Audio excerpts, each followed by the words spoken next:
the most successful businessmen in American history, Vince McMahon, at his own creation, WrestleMania, has been totally humiliated at the hands of Bobby Lashley and his billionaire representative, Donald Trump. Good God, what a...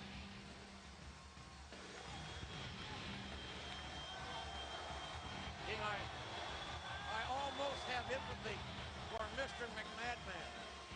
Yeah, keyword being almost, Austin, Lashley, and Trump celebrating with a cold one. Mr. McMahon won't be celebrating anything for a long, long time.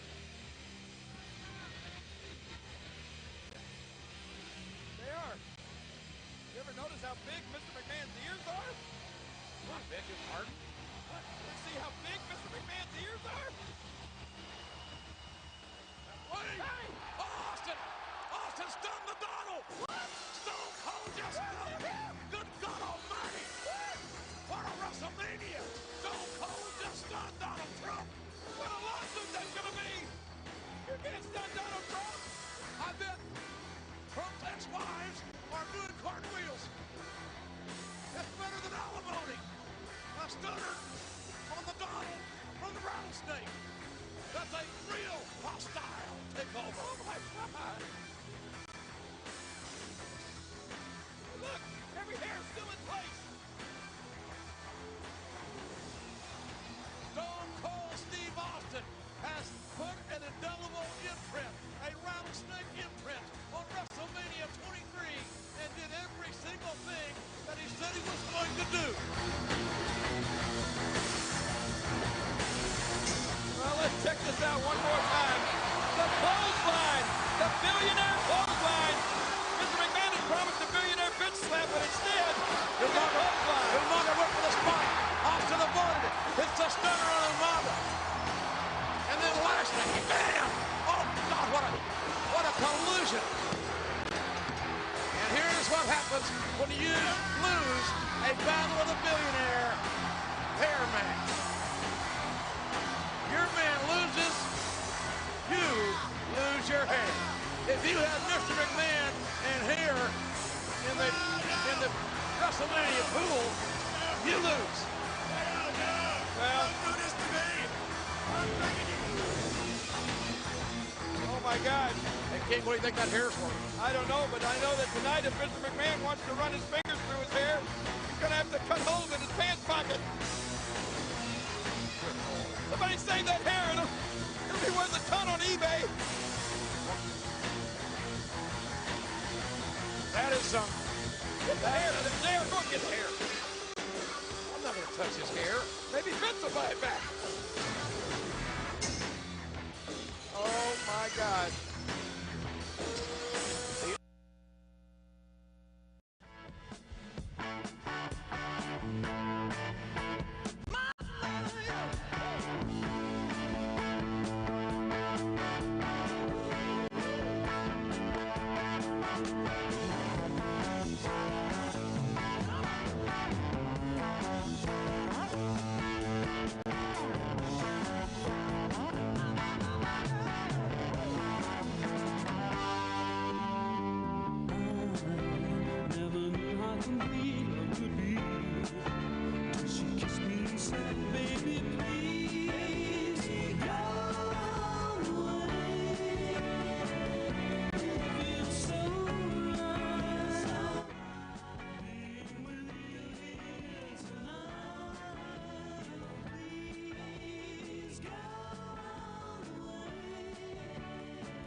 change that feels so strange. I come alive when she does all those things to me. And she says, come on, come on, come on, come on, come on, come on. I need you. Come on, I love you. Come on, I need you. Come on, come on. Baby's gone away. So right, so right. Here with you here tonight. Baby's gone away. Just hold me close. Don't ever let me go.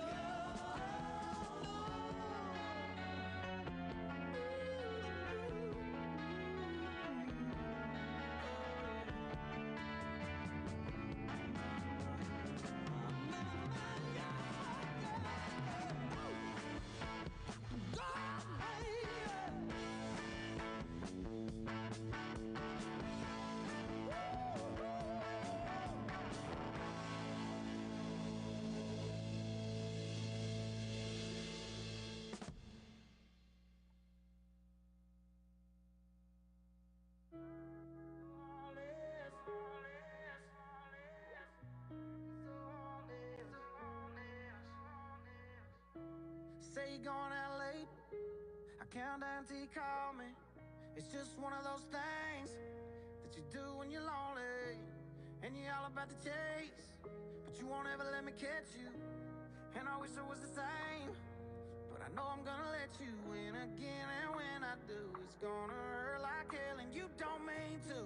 That's what I tell myself, but why you gotta be so heartless? I know you think it's harmless. You're tearing me apart, and girl, the hardest part is you're so high on attention, taking miles from inches. Leave me in the darkness, never finish what we started. Girl, why you gotta be so heartless? Why you gotta be so heartless? Look, Monday night was definitely not a night. Tuesday night was just another fight. Wednesday I thought everything would change. Thursday came and it was still the same. Friday night we went out on the town. Saturday we should've burned it down. Sunday morning came and now you're gone. I should probably know this shit by now. Oh, I should probably know this shit by now, but no, no. Why you gotta be so heartless? I know you think it's harmless. You're tearing me apart, and girl, the hardest part is you're so high on attention, taking miles from inches. Leave me in the darkness, never finish what we started. Girl, why you gotta be so heartless? Why you gotta be so heartless? Girl, why you gotta be so in?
a man's world.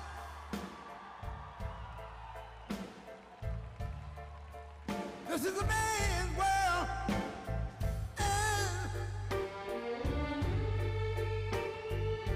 But it wouldn't be nothing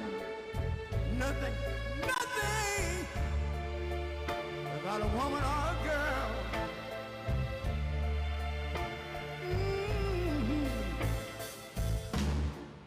You see, man made the car to take us over the road. Man made the train, carry the heavy load. Man made the electric lights to take us out of the dark. And man made the boat for the water. Like my Bible said, Noah made the ark. This is a man's world. Ow! But it wouldn't be nothing without a woman or a girl.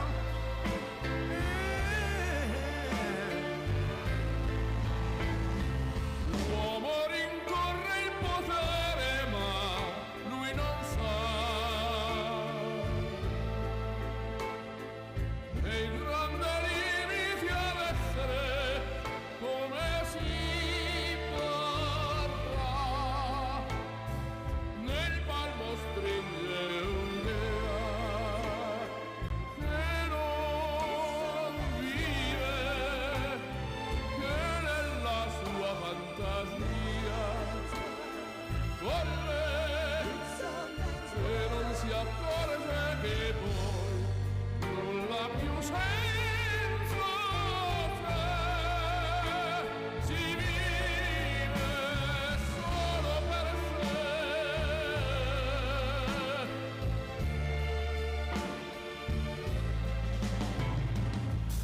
Man thinks about a little bit of baby girls and a baby boy. Man make them happy because man make them toys. But after man made everything he can, man made lira, pesos, dollars, rubles to buy from every good woman and every man. Ow! This is a man's world. Senza te. But it wouldn't be Solo per sé. Solo per sé. He's lost in the wilderness. It's a man's world. He's lost. E non si accorge che poi nulla più senza te. Si vive solo per sé. Solo per sé. Solo per sé. This is a man's world. Hi.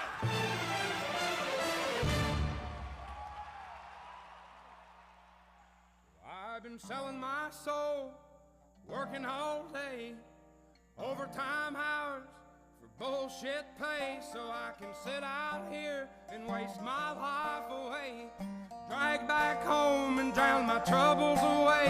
It's a damn shame what the world's gotten to for people like me, people like you. Wish I could just wake up and it not be true, but it is. Oh, it is living in the new world with an whole soul. These rich men north of Richmond, Lord knows they all just wanna have total control. Wanna know what you think, wanna know what you do, and they don't think you know, but I know that you do. 'Cause your dollar ain't shit, and it's taxed to no end.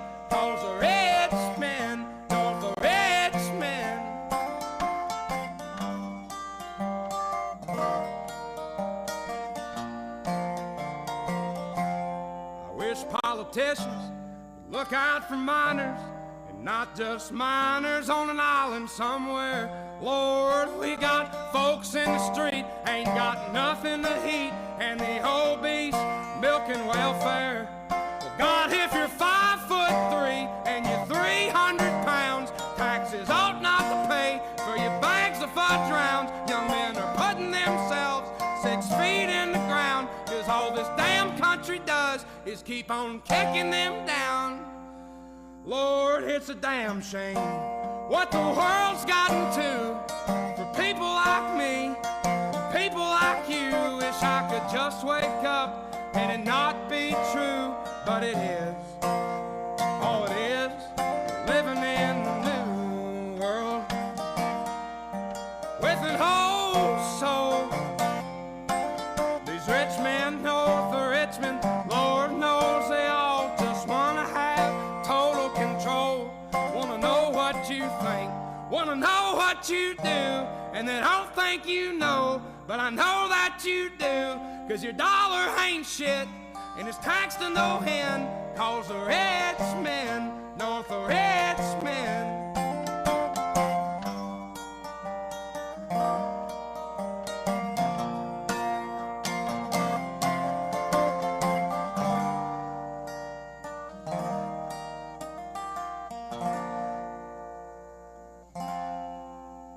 I've been selling my soul, working all day, overtime hours for bullshit pay.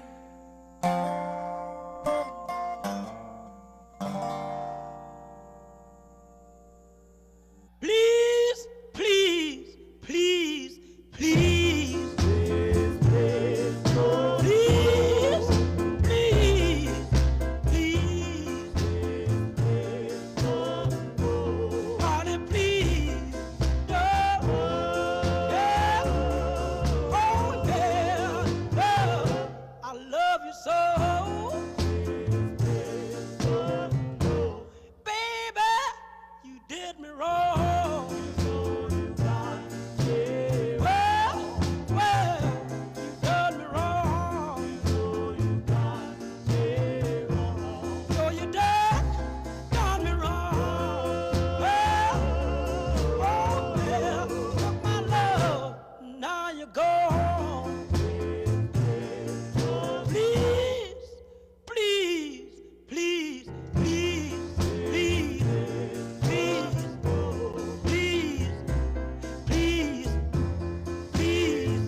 Don't go.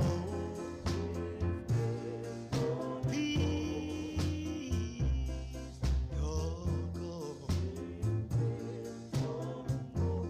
Honey, please don't go. Girl, I love you so. Please, please.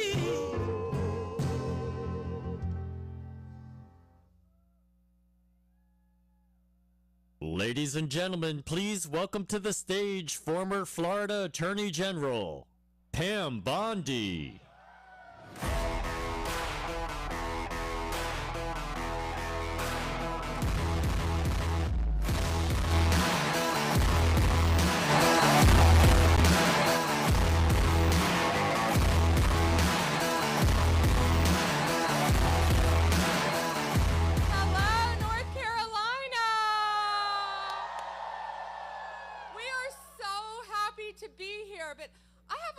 question, have any of you heard of Mark Cuban? So I see a lot of beautiful, smart, strong women in this audience. So I was a prosecutor for 18 years. I worked for President Trump. He's my friend. And I can tell you he surrounds himself with a lot, all strong, bright, brilliant women. And how many strong women are in this audience?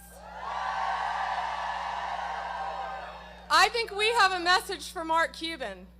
Underestimate us. This'll be fun. So how many people have early voted? Yes! How many people are, early voting's closed. How many people are going to vote on election day? Okay. Bring a friend with you. Every vote counts. All right? Bring one of my friends had a friend who had a car broken down. She picked her up and took her to the polls. Talk to your neighbors, talk to your friends. It's not too late. Every vote counts. For all of these great congressional races too, and I see my friend Dan Bishop in the front row. We love you, Dan. But President Trump has been out there fighting for us non-stop. And if he's out there fighting for us, we're going to fight for him.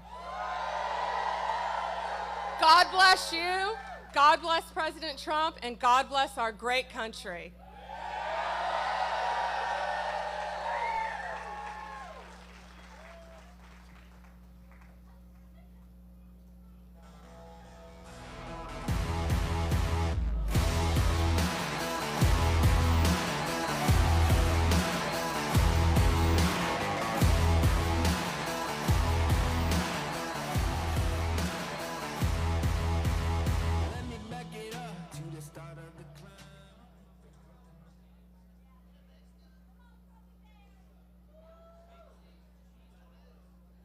Ladies and gentlemen, please welcome to the stage RNC Chairman Michael Watley.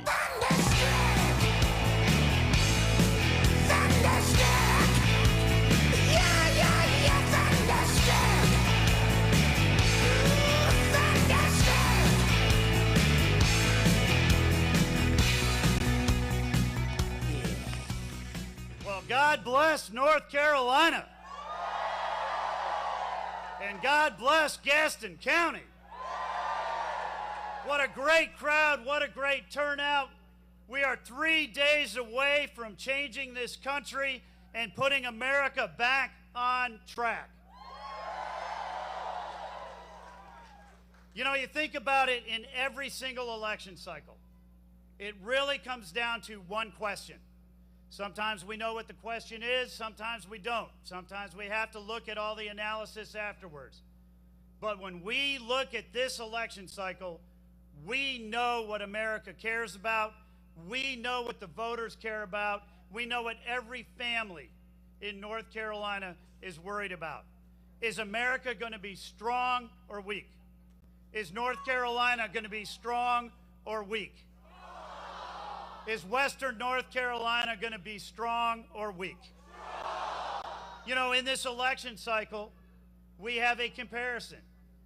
We have two candidates who both have served 4 years in the White House. One of those candidates, as our borders are, led the administration to take 94 executive actions to dismantle the most secure southern border that we've ever had. She's allowed 10, 15, 20 million illegal immigrants to come across that border. Tens of thousands of convicted murderers that she's released into our country.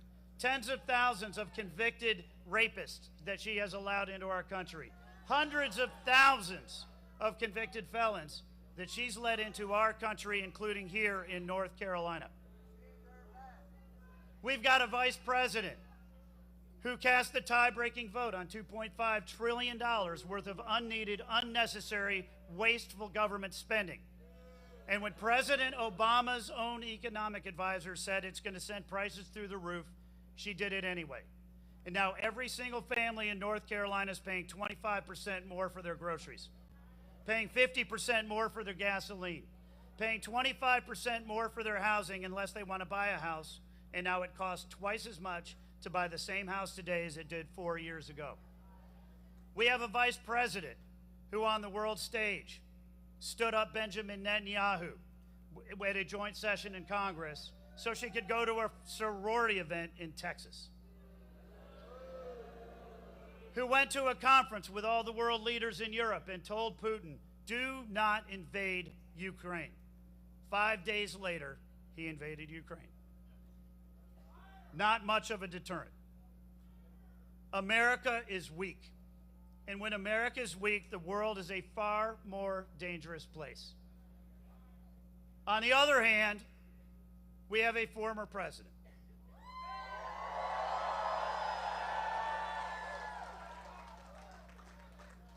Nine years ago, Donald J. Trump came down the escalator and said that he was going to make America great again by restoring our southern border, rebuilding our economy, and making sure that America is strong enough to protect ourselves and our allies around the world.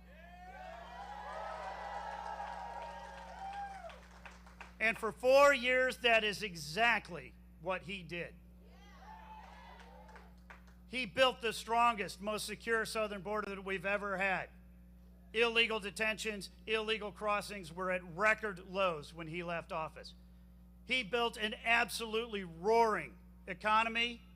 We had more women in the workforce. We had lower unemployment among blacks, lowest unemployment among Hispanics ever in history. And we were recovering coming out of COVID.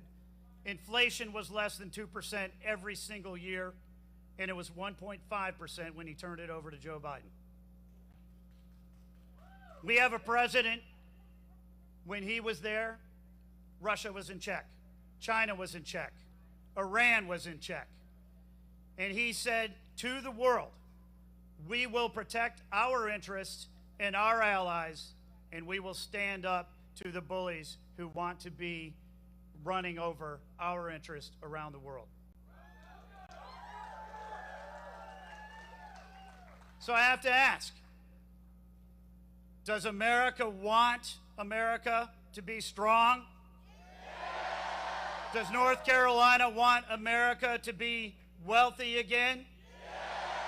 Does North Carolina want America to be safe again?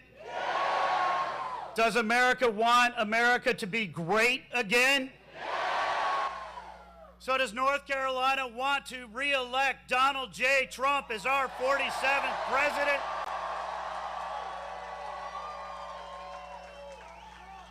And are you ready to welcome the 45th and 47th President of the United States of America to North Carolina?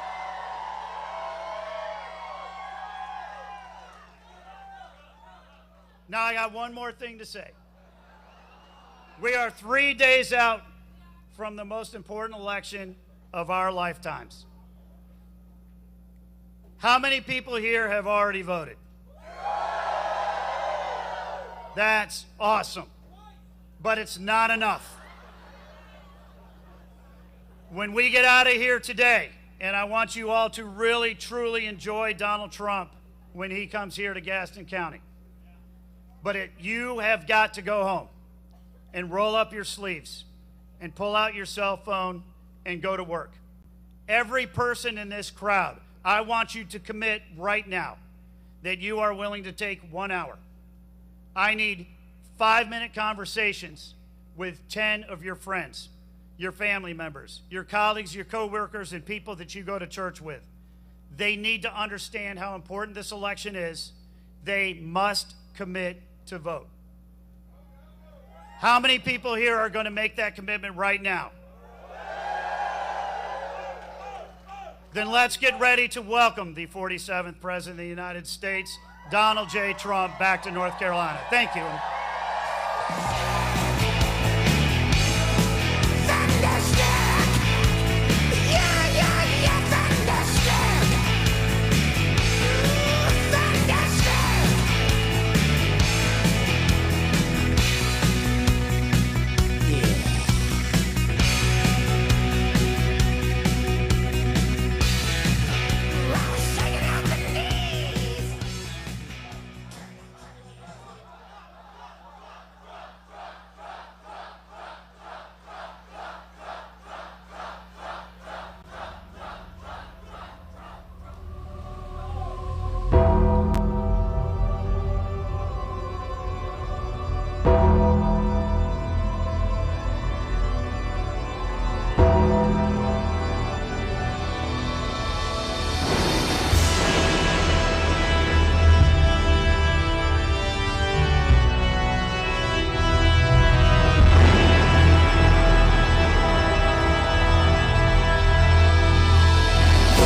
first came into office, I cut taxes more than any other president. We have created 7 million new jobs, and it led to a growth like we've never seen before. We developed the greatest economy in history by far. When I left office, it changed. Inflation destroyed the lives of so many people. Interest rates went from 2% to 10%. Millions of illegal immigrants, traffickers, and drugs coming into our country. Our country has gone to hell. So I made a decision to run. We're going to make America great again, greater than ever before. I will fight for you with every breath, and I will never let you down. I'm gonna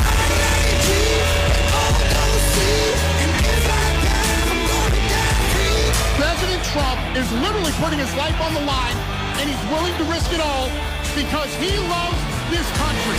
He is strong, he is fearless, and he is what this country needs right now.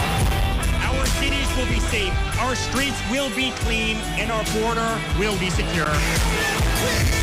We can't allow our country to be destroyed by politicians who will put their own power ahead of the interests of the American people, our freedom, and our future.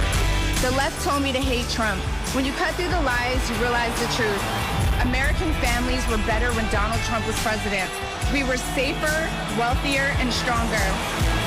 So if you love this country, if you want to stand up and fight for the future of our nation, you must re-elect Donald J. Trump.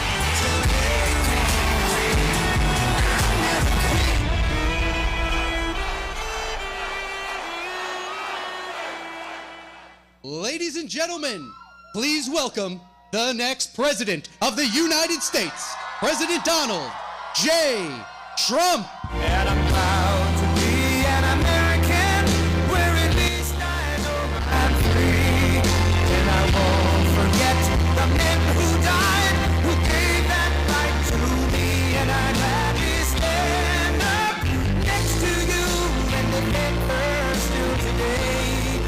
'Cause there ain't no doubt I love this land.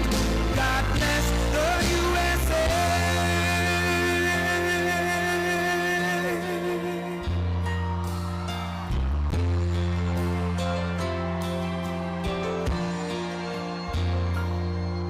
From the lakes of Minnesota to the hills of Tennessee, across the plains of Texas, from sea to shining sea, Detroit down to Houston, and New York to LA, where there's pride in every American heart, and it's time we stand and say,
This is a big crowd. Wow.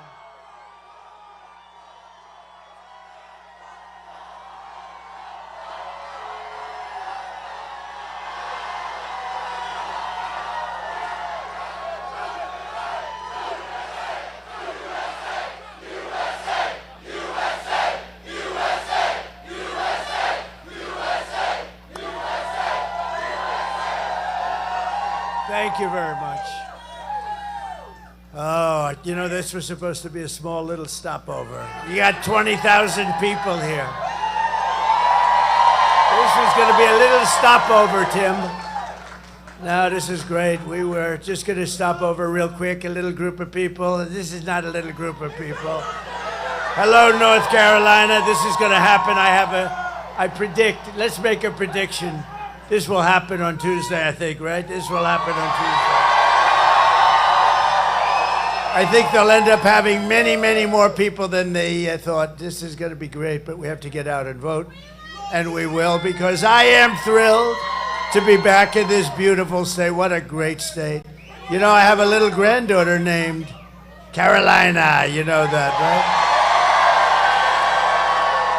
With thousands of proud, hardworking American patriots, which is what you are. You really are. You're amazing people. It's an amazing place. You've been through a lot. Your government has not helped you too much, I can tell you. Your government, FEMA, has let you down because they wanted to spend the money on illegal migrants instead. But we'll be here on January 20th, and you'll see quick service, all right? I'd like to begin by asking a very, very simple question. Are you better off now than you were 4 years ago? I don't think so. I don't think so. I've come today with a message of hope for all Americans. With your vote on Tuesday, I will end inflation. I will stop the invasion of massive numbers of criminals that have come into our country. And I will bring back the American dream. We don't have the American dream. We had it. You know, we also had energy independence 4 years ago. This is all you need to know. Kamala broke it. She broke it. We will fix it. I will fix it. It'll be fixed very fast. And America will be bigger, better, bolder, richer, safer, and stronger than ever before. This election is a choice between whether we will have 4 more years of incompetence and they're grossly incompetent, let's face it. They are the worst. That's no president. But I shouldn't say that. No, inclusion, I shouldn't say that. You ever hear her? We want to be a unified country. We want to be a unified country. She said the other day, we want to be unified. We don't want to say bad things about anybody, including our opponent. He's Hitler. You ever hear it? She talks about unity, and then she calls me Hitler. Or whether we begin the 4 greatest years in the history of our country. And I'm asking you to be excited about the future. You're going to be excited about the future. It's such a great area, this whole area is.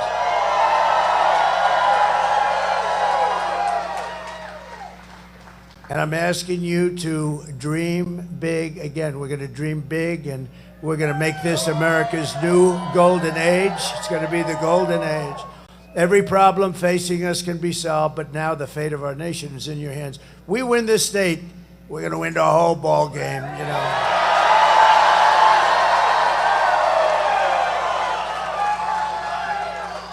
And we've won it twice before, and we won it quite easily. And by the way, Michael did a fantastic job. He did so well. You know, he stopped the steal. He stopped the cheating here. They didn't stop it in some other states. But he did so well, and we did so well here. I said, Michael, how would you like to run the whole damn thing, right? And then I said, what other star do I get? And I said, maybe my biggest star of all, Lara from your backyard.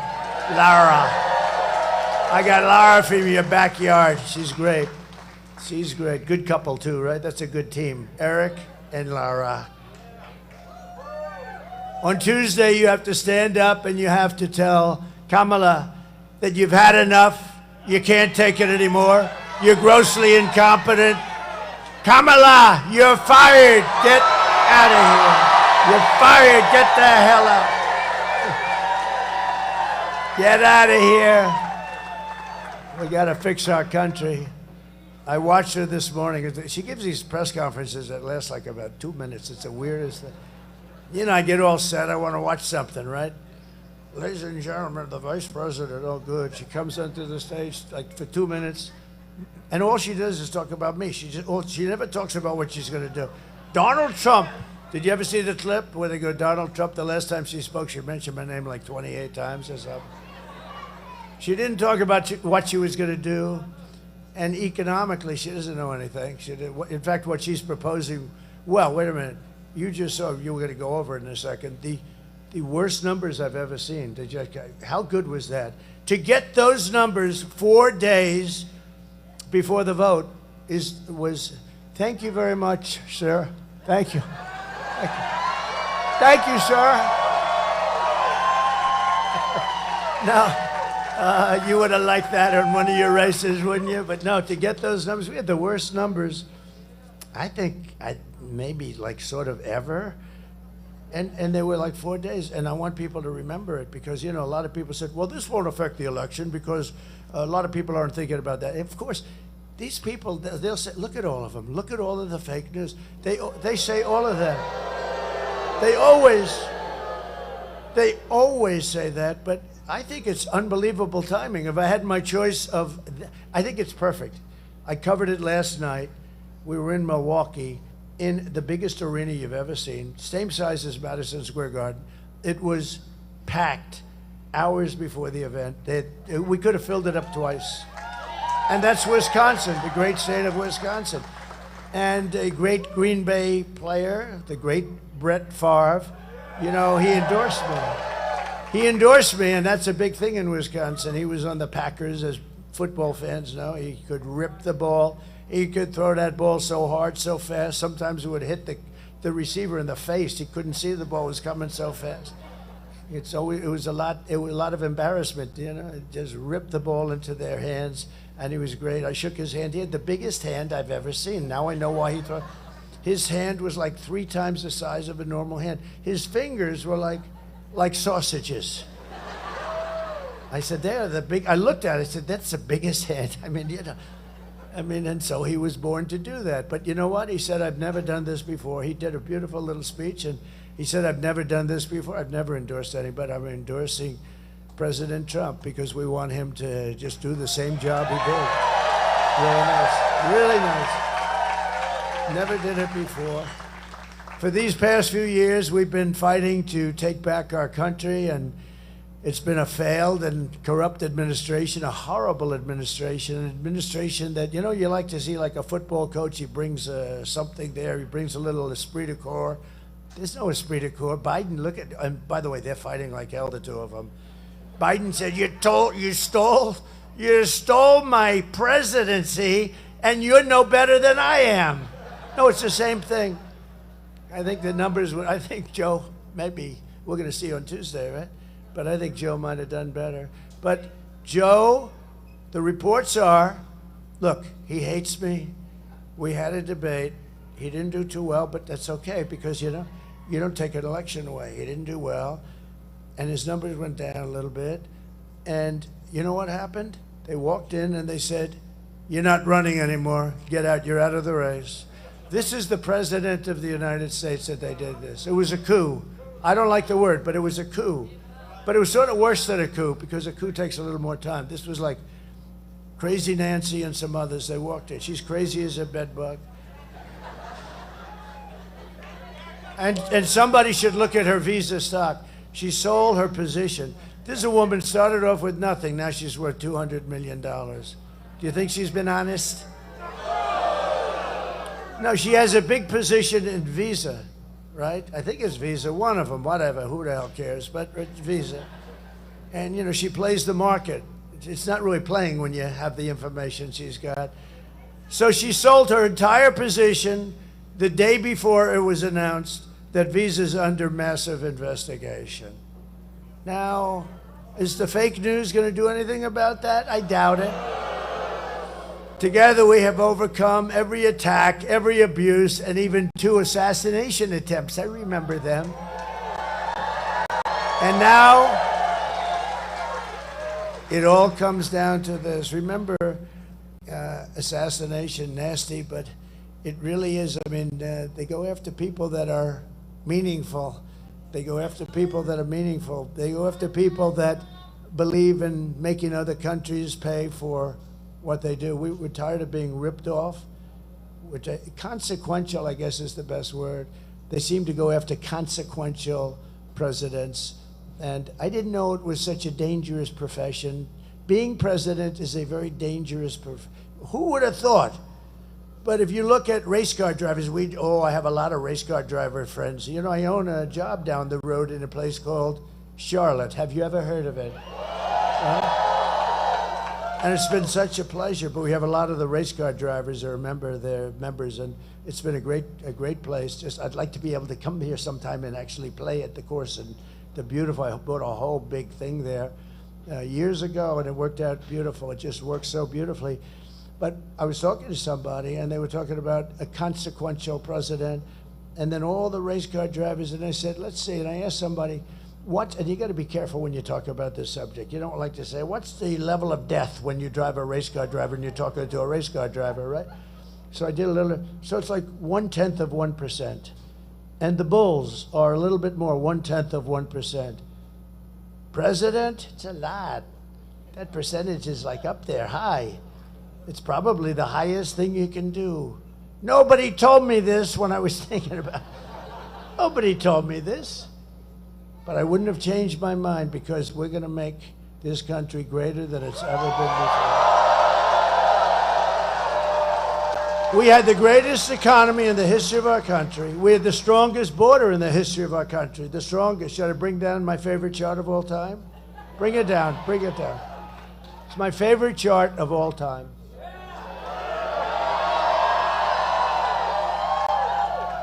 That chart I love. See, right now I'm looking over there. Well, if I was looking over there, I'm gone. If I was looking there, I'm gone. If I'm looking there, there was only one place I could be looking, and that's exactly right there. That's the only place. If I was looking there, no good. And I was looking there, no good. Had to be here, because the lunatic was right there. And I looked over here at the chart, which was right here. I looked over, ping. Can you imagine? I love that chart, Tim. I love that chart. I love it. Even if the numbers were bad, if those numbers were terrible, if I was like in one of the lines to the right, look, it's like an Elon Musk rocket ship. That's what happened. So that was my last day in office. That was the lowest illegal immigration we've ever had. I had it fixed. It was beautiful. And that included trafficking of women. They traffic, mostly it's women, by the way. I hate to tell you that, but it's women. 325,000 children are missing. Can you believe, during their administration? Nobody talks about it. They should be talking about it. That is a human tragedy. 325. Think of what that is. Take your biggest stadium and multiply it many times and load it up with children. That's what we're talking about. 325,000 children are missing. But look at that. That's the lowest it's been. All those people that you read about that got killed most likely wouldn't have happened. And all that guy had to do is, he could have gone to the beach. All he had to do is leave my people. They were doing an incredible job. We have guys like Tom Homan, and fantastic people.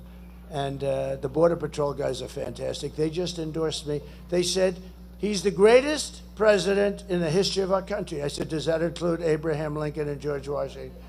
To them, yes. But the reason they said it is because to them, there's nobody that ever did the border job like I did. And I'd call them all the time. I'd bug them. And I said to them in front of a big audience, I said, how many times, she was the border czar, right? She was in charge of the border. I said, how many times did she call? And they said never. So in almost 4 years, I looked, there were like 10 officials behind me. They all gave me this beautiful endorsement. And they've always endorsed me. They've endorsed me every year. Every year, they were hoping. But they just endorsed me. They're great people. They want this country to be so good. They hate, it's easier for them to let people go in. Just go ahead in. But they don't want people to go in. They love the country, the Border Patrol, and ICE too. ICE is incredible. But I said, how many times did she call? Sir, she never called. I said, never? None of you guys? We never received a call. She never went to the border. And it's, in my opinion, the single biggest problem we have. I mean, to me, I rate it bigger than inflation. Inflation's terrible. And you saw the horrible numbers we had. The worst numbers I've ever seen. 12,000 people. We had 12,000 jobs. Nobody has 12,000 jobs is nothing. We had 12,000 jobs. It's the worst numbers I've ever seen. I'll fix that. But when she allows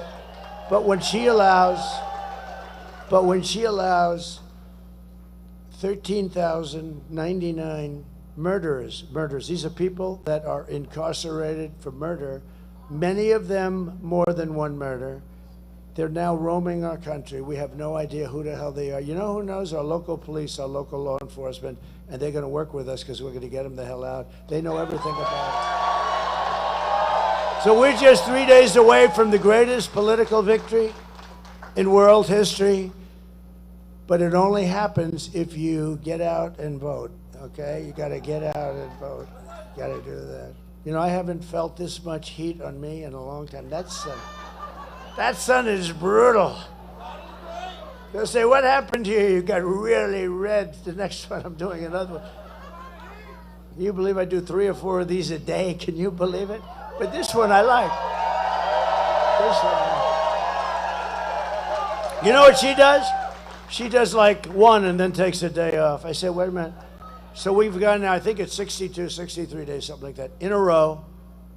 I can't believe I've kept my voice. The big thing is you don't want to lose the voice. Because if you lose the voice, it's no good. It tends to not do well. It tends not to play well for those people in the back. But you know what? 62, 63. And you know who knows that? I call them the women of North Carolina. Where are they? Where are those women? There they are. There they are. But where are the women that I know of North Carolina? I can't believe, where are they? Huh? Oh, they're coming later. Oh, I've never seen that before. Whoa. They are the most incredible. They've been to 259 rallies. Huh? There's no way they're not here. Where are they?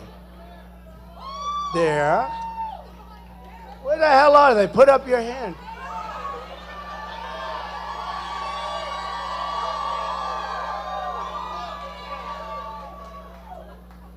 You dress so differently today. They've underdressed today a little bit.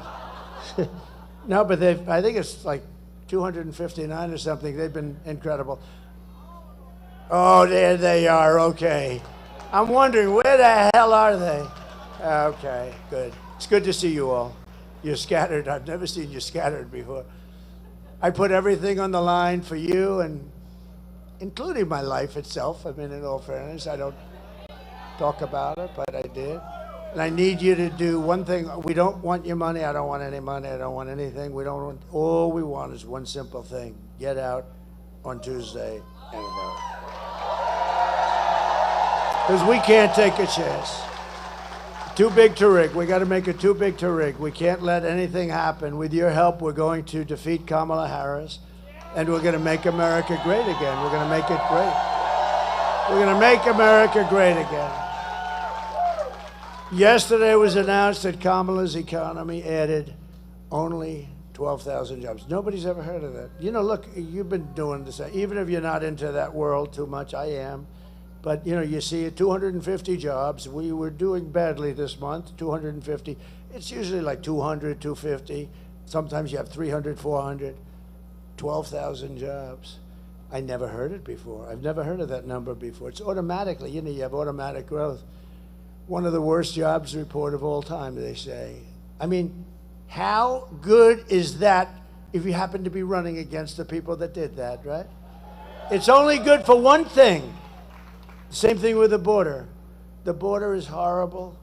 It's death, it's destruction, it's the ruination of our country. It's only good for one thing. If you happen to be running against the idiots that allowed this to happen, open border. It's the only thing I can think of. There's no other reason. There's no other reason it's good. We lost nearly 30,000 private sector jobs. Think of that. And the jobs created were mostly government jobs. No, that's easy. You just call up, hire 100,000 people this month, you know? No, we don't want that. We want private jobs. Along with nearly 50,000 manufacturing jobs were lost in a single month. I've never heard of these numbers. These are depression numbers, I hate to tell you. Don't worry, I'll fix it. Don't get scared. Don't worry, because I know what to do. Under Kamala's catastrophic agenda, more than 100,000 manufacturing jobs have been wiped out since just the beginning of the year. It's not, these are numbers that are crazy. 150,000 Americans joined the unemployment rolls in October. That's really, you know? I mean, I've got your speaker. I've got a lot of big shots from North Carolina down here. They're looking like, I had nothing to do with it. He said, I had nothing to do with it. In October, but nearly 250,000 people dropped out of the labor force. That's 250,000. They dropped out. They gave up. They basically gave up looking for a job.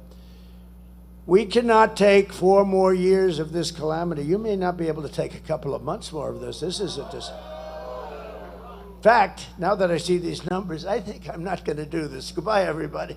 I'm going to go to the beach. I didn't know I was getting. I didn't know. Joe Biden is Herbert Hoover. Turned out, I always said I'd hate like hell to be Herbert Hoover. I would. That was 1929, the Great Depression. These are Depression-type numbers. 100% of all net job gains in the past year. This is another beauty. Have gone where? Do you know where? To migrants. 100% of the job openings have gone to migrants, taking jobs from more than anybody else, and you haven't seen the numbers. And I think your speakers should ask Washington for those numbers because they're really bad. You know where they came from? African-American jobs. They've taken the African-American jobs. Migrants coming in illegally have taken African-American jobs. People that have done a great job. They've worked there for 20, 25 years in different places. And to a lesser extent, Hispanic jobs, but large numbers of African-Americans. It's going to probably be announced right after the election. They should be forced to announce it before the election because I'll tell you, they won't get one African-American vote. They're letting these people come in by the millions, and they're taking jobs of African Americans. And you're going to see it right after the election. They'll announce it. And they did another thing. They had 818,000 jobs that were fake. They were fake jobs. They were made-up jobs. They were fraud. If I did it, they'd throw you into the penitentiary for 20 years. Crooked Joe Biden. They don't call him Crooked Joe for a reason. I mean, it's a reason they call him that. He's a crooked guy. And she knew everything about it. They created 800, and you knew this? It came out like a week ago. They created 818,000 fake jobs.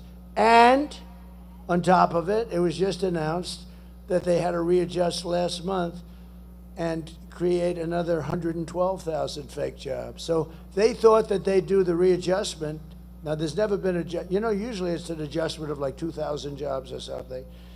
So this is almost 1 million jobs that these people defrauded you on because they wanted to go into the election with at least a decent picture. Wasn't great, but at least a decent picture. And we had a whistleblower that blew the whistle and told them that these were fake jobs. And so they've corrected that. And now we just had another whistleblower talking about 112,000 jobs off last month. In other words, last month where the numbers were terrible but okay, not like this, they took 112,000 jobs. So that's almost 1 million jobs between the two of them. And even the $12,000, you're going to see that that's probably a fake number too. We probably went into negative numbers, which hasn't happened in generations. So I stand before you today as the only candidate who can rescue our economy. This is a really bad thing that's happened.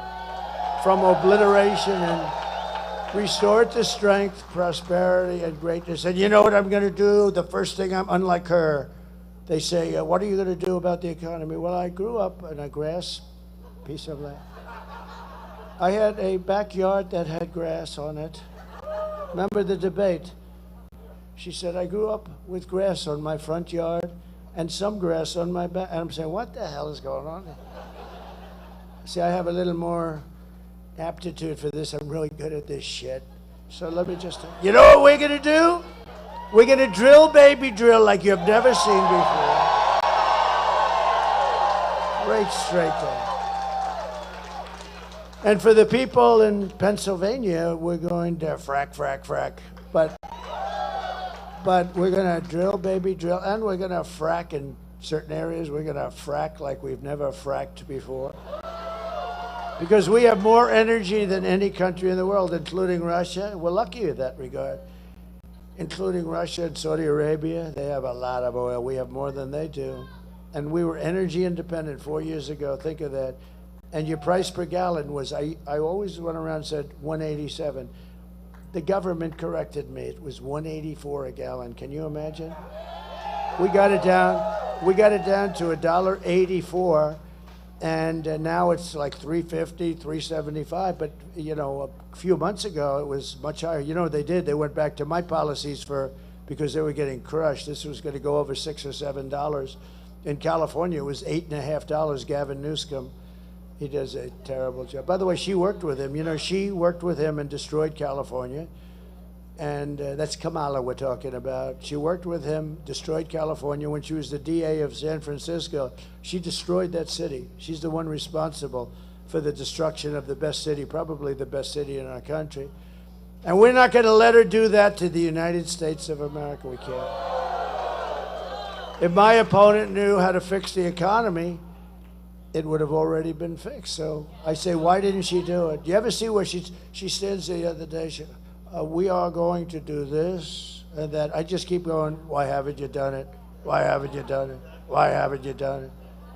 She's going to do it. She's been there for 4 years, almost 4 years. Why the hell haven't they done it? Now today even, she's got some kind of a scheme. It's a scheme, but it is a scheme. That she wants to do something, and she announced today, I don't know, something, whatever. Doesn't matter. It's all a lot of bullshit. That's all it is. She announced a scheme. She's going to do something. And when I go to office, when she goes to office, do it tonight. Do it today. You don't wait. She's going to wait. I've got a plan that I'm going to do this or that. Oh, good. Well, do it now. Do it right now. You know, if it's any good. No, she's a total fake. If Kamala, and she's incompetent, which is perhaps worse.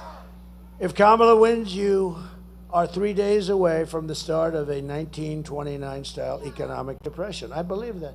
You know, we have a lot of great analysts. Scott Bessent is one. He's one of the smartest guys on Wall Street. I call him 182, 184, double her IQ, like double, maybe triple. But they say the only reason the stock market is doing good is because they all think Trump is going to be elected. So I believe that's true. I believe it's. No, but you have a lot of them. You have this Scott is one of the hottest guys. I hardly know him. I don't know him, but he writes all the time. He thinks that they think that Trump is going to win, and every time we have a good day, you can check out the market. But it seems like the market does very nicely. If I win, you are 3 days away from the best jobs, the biggest paychecks, the brightest economic future that the world has ever seen. Kamala's inflation nightmare. I mean, our economy is bad because of the inflation. No matter how well it does, the inflation just ripped it to pieces. We had no inflation. I had no inflation, virtually nothing. And now they have much higher than what you see, because when you see it, they don't put some of the higher numbers in. It's like the crime reports. The FBI forgot to put a few cities in there, like the worst cities in the country. So the crime report looked like it was pretty even. I said, well, how come? I don't want to mention the cities because I'm trying to get their votes, okay? I don't want to mention, I want to get their votes, but you can imagine. But they forgot to put a few little cities in there, the big cities, actually. And then it turned out to be 45% increase in crime. A little difference. It's pretty sad when you have to rely on the FBI and they give you phony numbers too, right? Kamala's inflation nightmare has cost a typical American family $30,000 in higher prices, and now she wants to impose the largest tax hike in American history and raise your taxes by $3,000 a year. This is the only person I've ever seen that's running for office that says, we will raise your taxes. You know, all my life I've watched politicians, and they're always saying, we will cut your taxes. We are going to cut. Some of them don't even mean it, but they say it. This one says, we're going to raise your taxes. Well, I want to give, this might be the only time I ever give her credit. If that's true, at least she's being honest. Okay? Right? But I've never heard it before. But at least maybe she's being honest. But and if she is, maybe that's even worse for you now. Because she wants to raise, when you think about it, she's going to raise your taxes. I will massively cut taxes for workers and small businesses. And we will. And we will have something that I think is just great. You know, she came out with it right as soon as I said it. A couple of weeks later, she came out when she's making a speech. And she said, and I will have, and she said it quickly because she knew she was going to get hammered. I will have no tax on tips, no tax on tips. She got hammered. But we will have copycat. He said copycat. We will have no tax on tips, no tax on overtime, and no tax on Social Security benefits for our seniors. Which of them is the best? Okay, ready? We'll just do this quick. This is a free poll. Because, you know, I pay these guys a lot of money, these pollsters, and I don't even think they send people into the fields first. Let's see, it's 51-49. Don't send me a check for $300,000, right? I don't think they even send people into the field. You know what that means. You know, they're supposed to have hundreds of people that go into the field. They make a lot more money when they don't even bother. They say, Trump is leading, 51-49. By the way, I think we are leading. You know, we're leading in every poll. But you're going to prove on Tuesday that we're leading by a hell of a lot more than just saying. We have to do it. We have to do it. Okay, ready? No tax on tips, right? No tax, wait. We'll go no tax on tips, no tax on overtime, no tax Social Security. Ready? Face it, number one. Which is the best of the three? No tax on tips. Well, that's not too good. Do any of you work in restaurants? Or who works in a restaurant? Not too many. You get a lot of money in this place. All right, because when I do that in Nevada, when I do that in Las Vegas, I say no tax on tips. I have to stop the speech, leave the podium for 20 minutes. It blew everything away. Okay, again, no tax on tips. No tax on overtime. I see. That's right. All those houses you build, yeah, that's good. That's no tax on Social Security benefits.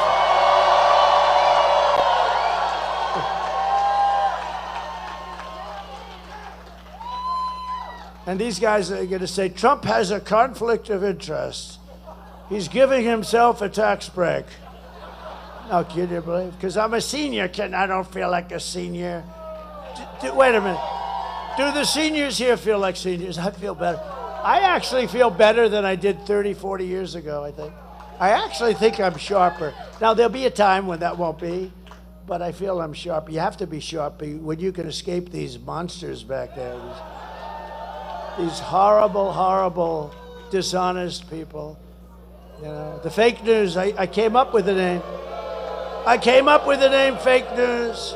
Unfortunately, there's a mistake with the fake news. The term is not strong enough. I need a strong. It's fake is the least of it. They are totally corrupt. To lift up American families, I will protect and expand the child tax credit we created. We created it. And I will support a tax credit for family caregivers who take care of their parent or loved one. These are great people.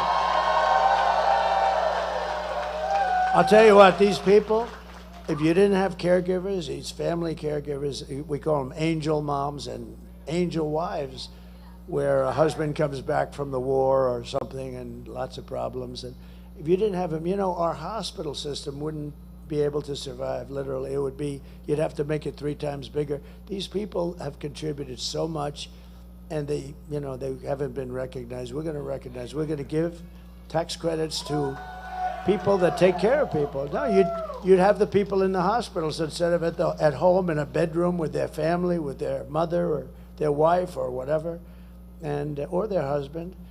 And they're unbelievable people. And a lot of them are, you know, a lot of them leave. A lot of them say, I can't take it. They say, I didn't sign up for this. I'm sorry, I didn't sign up for this. They say that, and they leave. And people understand that too. But these people, the people, they're angels. They're incredible angels. Our hospital system would not be able to handle it. So I think they deserve it, don't you? They don't even ask for it. You know, I don't have any big lobby or anything asking me for it. I have lobbies asking me for everything, but I have no lobby asking me for that. It's just something I feel. I've always felt it. I've seen so many of them, met so many of them, and they want to just take care of their son or their husband or their daughter. I mean, they just want to take care of these people. And you could never get that kind of a care in a hospital. As good as a hospital is, as good as the hospitals are, you could never get that kind of care. So it's a beautiful thing, and we're going to do it. We're going to do it immediately. We're going to get it done immediately to rapidly reduce inflation. Thank you, Angel Moms. I will end Kamala's war on American energy, and we will drill, baby, drill. We're going to drill so. And I'm going to tell you that the best thing we can do, look, we're lucky. We have oil and gas, and we have it in abundance. I got ANWR approved in Alaska, which is the biggest, perhaps the biggest in the world. It might be as big as Saudi Arabia. It's massive. Reagan tried to do it. He couldn't get it done. Everybody tried. Everybody, well, the Democrats not so much, but everybody tried, and every Republican tried, I can tell you that. And they tried like hell, and I got it done. I got it done. And we were ready to drill and go, and this guy gets in within the first short period of time. They terminated it. This would have made so much money for our country, would have been so great for Alaska. I love Alaska. My grandfather spent a lot of time in Alaska. He was looking for gold, and then he realized, well, it's hard to find gold, and he'd see what happened to those people. That was our rough life. That was real cold stuff. So he built these little buildings, and they became little hotels for the guys looking for the gold. See, we always had a little entrepreneurial spirit, and he spent a lot of time in Alaska doing that. He was looking for gold, and he said, I could do better with building little hotels along the trail, right? And they actually have one. I think it's like a big landmark deal now. It's really great. It's tiny. It's like a few rooms, but that's the way it was. It was beautiful, but spent a lot of time. This would have been so great for Alaska. It would have been incredible for Alaska and unbelievable for our country. We would have taken care of Asia out of ANWR. And the first thing he did is terminated it. And he also terminated the Keystone pipeline. But he let Russia build Nord Stream 2, which is the biggest pipeline in the world. He let them build Nord Stream 2. Think of that. And I terminated that. I said, no, you're not building it, Russia. You're not building it. I'm sorry, Vladimir. He would ask me, don't do that. I said, I got to do it, Vladimir. It was going to supply all of Europe, Germany mostly, but all of Europe. And I terminated it. And he comes into office, and he immediately approved it. I said, what the hell is he doing that for? And then they say, Donald Trump was soft on Russia. No, that was the biggest project in Russian history, and I terminated it, and they never got it finished. And then this guy comes in, and he lets it go. I tell you, he's the exact opposite. Think of it, the exact opposite. His foreign policy is the absolute worst. Every single foreign policy move he's made, look at Israel. Don't do anything, don't do anything. And at least now they're in a position where there's some defense, where they can defend themselves from what might happen. You know, we're very close, I'll tell you what, we're very close to going into a thing called World War III. And we have people that do not have the mentality to even think about keeping us out. They have no idea. Again, should have never happened, Russia going into Ukraine. Afghanistan would have never happened, never. Getting out was right. I was going to get out, but with dignity and strength, and keep Bagram, which is the big air base. They gave up Bagram. It was 1 hour away from where China makes its missiles, nuclear missiles, 1 hour. That's why I would have kept it, not for Afghanistan. 1 hour away, think of it. And he left Bagram, and you know who occupies it now? China occupies it. China, he gave this multi-billion dollars, and this is from many years ago it was built, got the biggest runways in the world, can handle anything. The biggest runways, most powerful, deep, thick concrete runways. To build them today would cost billions, tens of billions of dollars. He gave it up like you give up nothing. I'd never seen. Always keep Bagram, and now China occupies Bagram, 1 hour away from where they make their nuclear weapons. It's so sad. What's happened in this 4 years is so sad. And she's now running for president. She shouldn't even be allowed to run for president. I'll cut your energy prices in half within 12 months because we're going to get it going. And to bring jobs back, millions and millions of jobs, we'll give our companies the lowest taxes, the lowest energy costs, the lowest regulatory burdens, and free access to the best and biggest market on the planet, but only for those who make their product right here in the USA and hire American workers for the job. We're going to bring your furniture guys back. You know, I love this state. You know when I got to know your state? When I was in this hotel phase of my life, I did great. I loved those hotels. And I'd come to North Carolina because you had the greatest craftsmen, the greatest everything, right? And they're mostly gone. Where are they? Oh, they're in China. Not them. They didn't even take them. They end up getting jobs where they don't want to do that. They were the most incredible. I said, could you do something with the arm of that chair? Yes, sir. Ding, ding, ding. They were like artists. I said, boy, that's beautiful. Could you do that? Yeah, we can do that. But we can do something better. Watch. I said, man. And I'm telling you, you had the greatest craftsmen in the world for furniture. And that business has been obliterated by stupid politicians. They're going to all come back. You watch. They're going to all, because we are now going to protect them. We're going to protect them with, as I said, the most beautiful word in the dictionary, tariffs. And if these companies don't make their products here, then they will pay a very stiff tariff when they send their products or bring their products into the United States for the privilege of competing with our companies and our workers. Our companies are going to be protected. I will never apologize for defending America. I will protect our workers. I will protect our jobs. I will protect our borders. I will protect our family. I will protect our women. I'm going to protect our women. I got into so much trouble. You saw that. I said, we will protect, because I keep hearing, I think the women love me. I do, because they know, you know what? If they don't have me, they got millions of people pouring through and coming up to the suburbs. They say the suburban women. Well, the suburbs are under attack right now. When you're home in your house alone and you have this monster that got out of prison, he's got, 6 charges of murdering 6 different people, I think you'd rather have Trump, but here's what I did. And I had a group, very controversial. What I do is very controversial. I don't care. I do the right thing. I want to protect women, but I want to protect our men. I want to protect our children. I want to protect everybody. So I took a little poll. And these horrible people back there said, well, Trump is soft with women. I don't believe I'm soft with. They say Trump is soft. He's very good with men. I don't know. Thank you, men. Thank you, men. No, I'm through the roof with men. She ain't catching us, men, let me tell you. No, I'm great with men, but I'm sort of like soft with the women stuff. And I say, she goes, yeah, it's true, you are. I don't, who said that?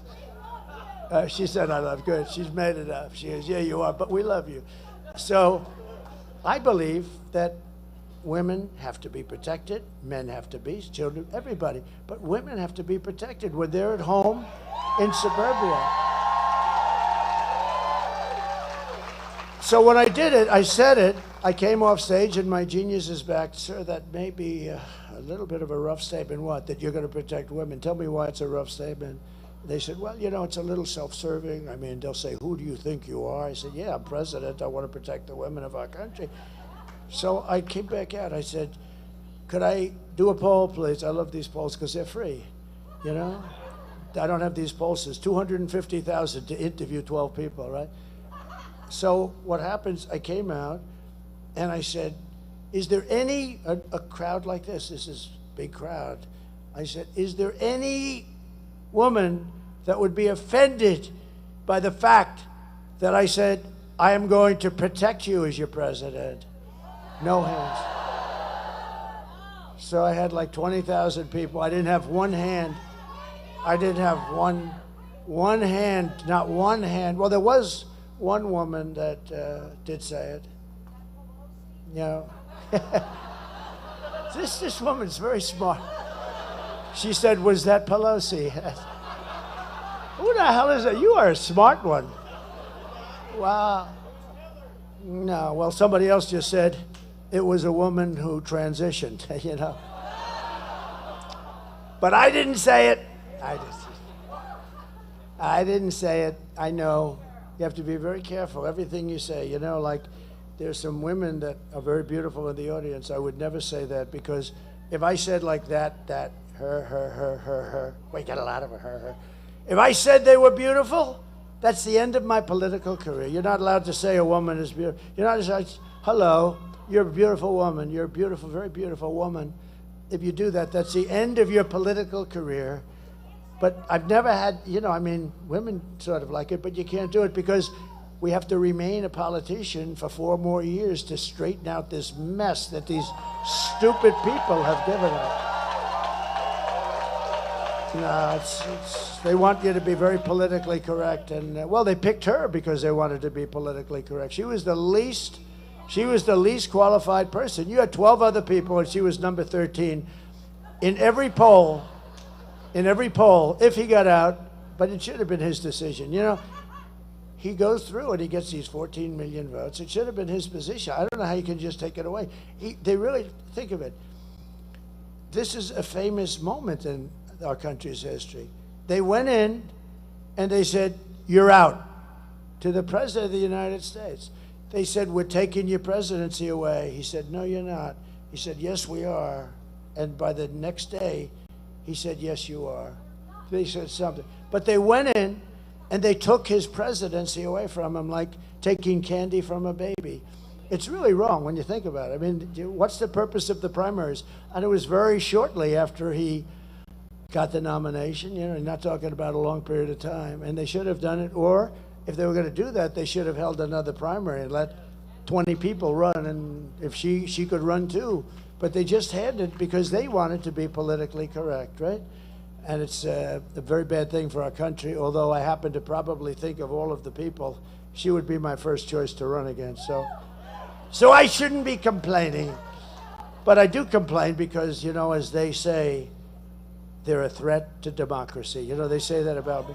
They always say, Donald Trump is a threat to democracy. He has promised to go after his political opponent and put them in jail. He's terrible. He's promised to put them in jail. That's what they're doing to me. Okay? That's what they're doing to me. Right? Did you hear these people? This stupid woman, she's saying, he has said that he's going to put people in jail and he's going to go after this one and that one. I won't mention their names. But he's going to go after them, put them in jail. And I said, how stupid. That's exactly, I had like 20 calls. She's talking about this. That's what they're trying to do to you. They're trying. But we're going to be very successful. You know, we won the big case in Florida, right? We won a lot of them. They're scammers. As we rescue our economy, I will also restore our borders. Again, I believe the borders are the single biggest problem that this country's had in 100 years because they're disturbing our country. They're really disturbing. What they've done to our country is not even thinkable. Over the past 4 years, Kamala has orchestrated the most egregious betrayal that any leader in American history has ever inflicted upon our people. There's never been anything like this. Again, murderers, drug dealers, gang members, people from mental institutions, the worst people, criminals of all kinds. Venezuelan crime is down 72%. Our crime is through the roof. Tell David Muir, he's a real stiff, what a dope. Tell David Muir that he was wrong when he said, well, American crime is down. Because I said crime is up, it's through the roof. I turned out to be right the following day. Tell David Muir our crime is through the roof, and the migrants are causing a lot of it. But she's violated her oath of office. She's eradicated our sovereign border and unleashed an army of gangs and criminal migrants from prisons and jails, from insane asylums and mental institutions. You know, when I say insane asylums and then I say Dr. Hannibal Lecter, does anybody know? They go crazy. They say, oh, he brings up these names out of, well, that's genius, right? Dr. Hannibal Lecter. There's nobody worse than him. Silence of the Lambs. Who the hell else would even remember that? I have a great memory. But they always hit me. I don't bring it up too much because I have to take such a... He brought up Hannibal Lecter. What does that have to do with this? What is it? It has everything to do with it, right? That's who we're allowing into our country. And we don't want to allow that into our country. So I've done something for you that I haven't done in 20 speeches. I brought up Dr. Hannibal Lecter, and we're allowing him in our country. You watch these fake people. They'll say, again, he brought up Hannibal Lecter. It has absolutely nothing to do. You know, I do the weave, right? The weave, it's genius. You bring up Hannibal Lecter, you mention insane asylum, Hannibal Lecter, you go out. Now, there'll be a time in life where the weave won't finish properly at the bottom. And then we can talk. But right now, it's pure genius. Hey, I have an uncle, my uncle, Uncle John, my father's brother. 41 years at MIT, longest serving professor, has so many degrees, he didn't know what the hell to do with them all in the most complicated. I understand a lot of this stuff, you know, I believe in that. Like, I mean, Jack Nicklaus is not going to produce a bad golfer, right? You know, that's the way it works. It's just one of those things, and it's in the family, and it's whatever, but we have to save this country. We better save this country. And the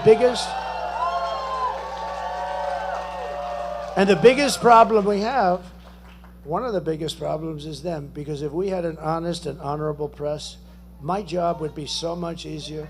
It'd be so much easier. They have forced so many good people out of politics. That's a shame. So many great people have been forced because of them. They're bad people, but they're going to get better. They've lost a lot of credibility. You know, when I first started, they had a 92% or a 93% approval rating. Now they have lower than Congress. The fake news has a lower rating than Congress. How do you get lower than that? But these criminals come from Venezuela, from the Congo, stealing countless American lives. People are coming from countries you've never heard of. 181 countries this year so far are represented. Many of these countries you've never heard of.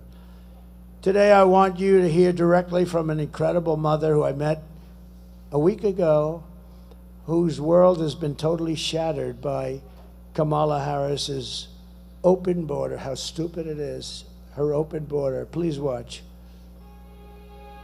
Sunday night, I asked her to not stay up super late because of her coming to work with me in the morning to do her summer school. She said, okay. I told her good night and I love you. I went to bed, not realizing that that was going to be the last time I saw her. We're best friends. Yeah. We're going to shake it again. I woke up to notice she wasn't in her bed. I'm in my heart trying not to lose my mind because I don't know where she is. I finally remembered her phone had a location on, and her phone was pinging just 2 minutes down the road, right behind the skate park. I start driving to the direction the phone was being pinged at, and I see a couple cop cars with lights on. I see yellow tape, and immediately my heart drops and sinks to the bottom of my stomach. My daughter's hands and ankles were both bound. She was strangled to death, left with no pants. And I know in my heart, she fought incredibly hard. She was not going down without a fight. We begin with two men we're learning are charged with capital murder tonight, accused of killing a 12-year-old girl. Police say these men strangled her before dumping her into that creek. Both men were in the country illegally. Apprehended, then released by Border Patrol less than 3 weeks before Jocelyn's death. The men accused of killing Jocelyn Nungare are affiliated with the gang known for brutal violence. Kamala Harris was in charge of immigration in our borders. If we had better border policies and not open borders and not these catch and release policies, I truly believe this all could have been prevented. Under her being vice president of this country, my daughter's life was ripped away from her. She had her entire life ahead of her. Happy birthday, dear Jocelyn. My daughter is 6 feet in the ground based off of policies that she allowed to keep.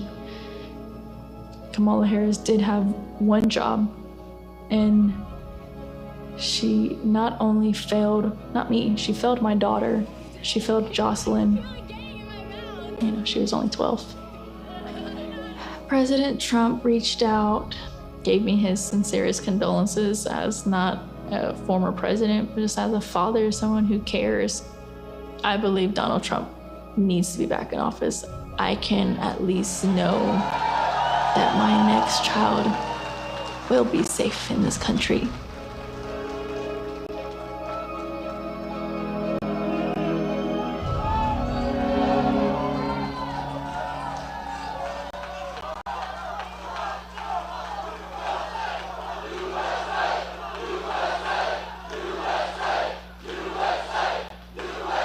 Thank you very much. I mean, how sad is that? It's a couple of days old, shot a couple, everybody that's seen it. I mean, I saw very strong people. I saw some very strong he-men, very tough guys crying like hell when they read it and saw it. But you have many, many cases like that. And then you have other forms of murder too, with guns and being run over with cars and trucks. Many, many forms of crime are being committed by very dangerous people that have been allowed to come in. Don't forget, these countries are very smart. I know almost all of the heads are very smart. They're very streetwise.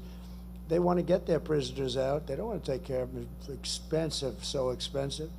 They want to get the criminals off the street. They have no place to put them. But now, with the open border, as soon as it happens, I told you at meetings in North Carolina, I said, if they do open border, every country from all over the world, they're going to be dropping their prisoners into this country, and they're criminals in the street. That's why the crimes are down all over the world. They're down. Think of it. They come from far away. The Congo has a rough prison system, a system that makes ours look like it's Trump International Hotel. No, it's a rough system, and they're taking them out of that system. Think of the money they save, not having to take care of somebody for 50 years or whatever it may be. And all of the countries are covered, and all of the continents are covered. 180 or 181 countries. Can you imagine that?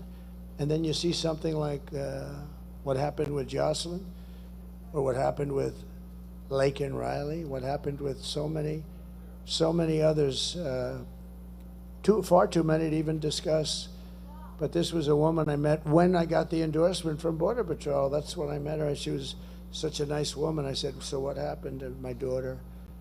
And I guess they came and took her out of her room or something. It's not even believable. So when you vote on Tuesday, vote in honor of Jocelyn and Lake and Riley and Rachel Morin and every American who's been stolen from us. Maybe you vote in honor of the 325,000 missing children. Think of that. Who would even believe it could be like that? 325, and they're responsible, just like they pulled the trigger of a gun. They're responsible for that. The day I take the oath of office, the migrant invasion ends and the restoration of our country begins. In Ohio, a small town of 3,000 people has just been besieged. So you have 3,000 people, and it's just been besieged by an influx of 3,000 illegal aliens from a country 6,000 miles away that doesn't speak the language and that nobody ever heard of. And the town is like, what do we do? And you know, Springfield, also in Ohio, Springfield has 50,000 people, and they dropped 30,000 people into Springfield, Ohio. Now, the hospitals are a disaster, the schools are a disaster, and on top of everything else, it's a very troubled country that they come from. Tough country, tough.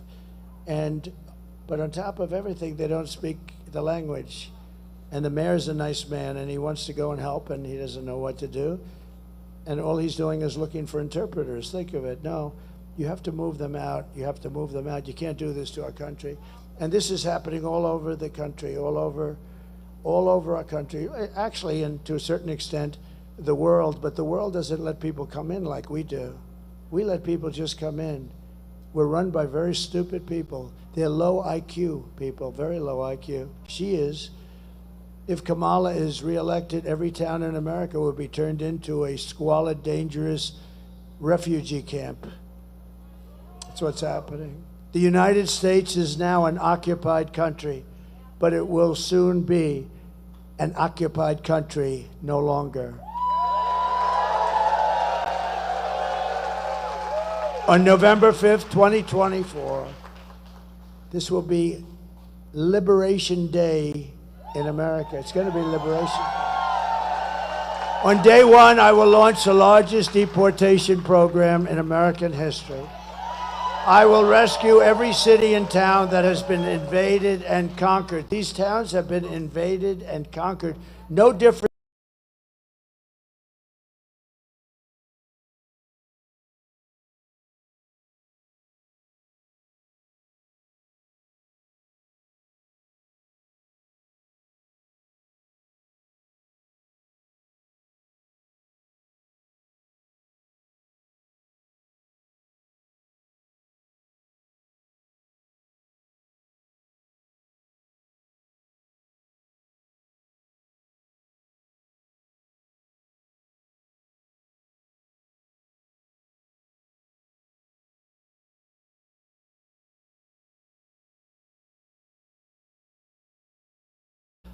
And if they come back into our country, which they want to try and do, and which they'll probably be successful in doing, it's an automatic 10 years in jail with no possibility of parole.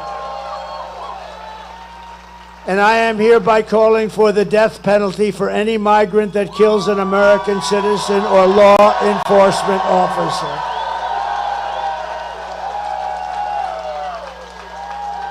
Have no choice. And I will immediately ban all sanctuary cities in the United States of America. Sanctuary for criminals.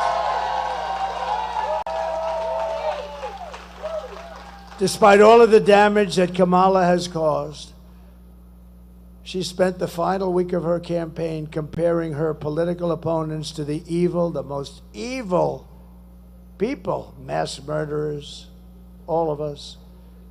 Then Joe Biden called, and he said that we're garbage. We're all garbage, remember? Remember Hillary deplorable, right? I actually said they're deplorable and irredeemable. And I said, oh, she made a terrible mistake. That word irredeemable to me was worse.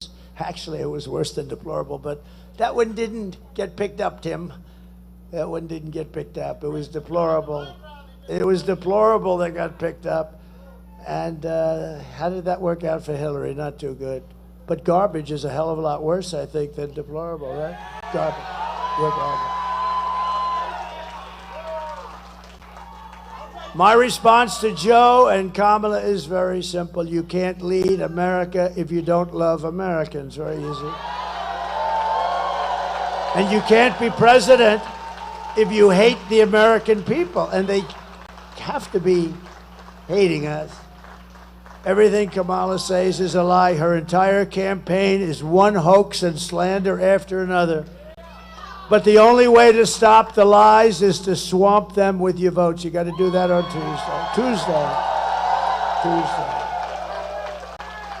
Kamala has no vision, no ideas, and no solution.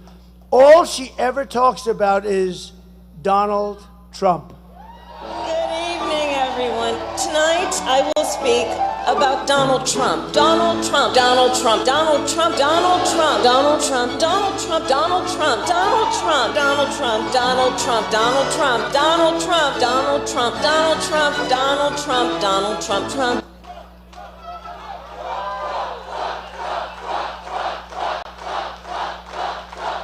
Thank you. Thank you very much. There are some people who thrive under pressure, and there are some people that crack, and you got to see her. She's not looking good. I watched her news conference. It was bad.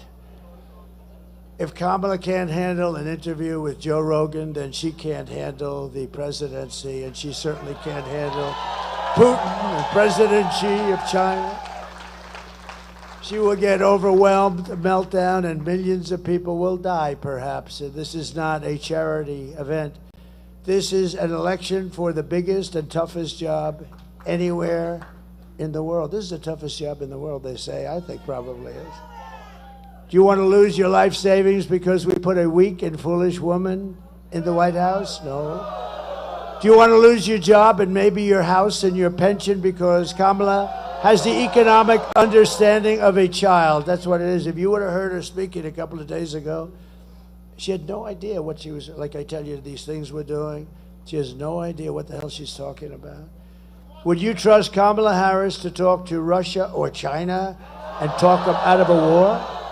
Think she'll talk them out of a war? I don't. She'll talk them into a war. By the way, you know, she went and dealt with the Russian situation with Ukraine, and she was solely responsible. She went in, they put her there 3 days before Putin invaded. She was nearby someplace. She had big meetings with Russia. They invaded 3 days after the meeting, and that's fact, all fact. I give you only fact because I have all these people. If it's anything less than fact, for instance, I tell them, I look at them in the eye, and I say that this is the greatest political movement in the history of our country. There has never been anything close. There has never been anything close. I tell the story about Pat Buchanan. A lot of you know Pat Buchanan. He's a great old timer, a good guy too. But he came in second in the New Hampshire primary, right? And it was such a big event that he had a whole 50-year career, great career, as a pundit. He was on television because he came in second in one primary in New Hampshire. We won 50 primaries, and then we went on to win the election. And then we did even better the second time. But we're going to do much better the third time. Because the first time and the second time, there were nothing like, look at this. This is supposed to be a quick little stopover. Let me pay my respects to this nice part of North Carolina. And you got 20,000 people.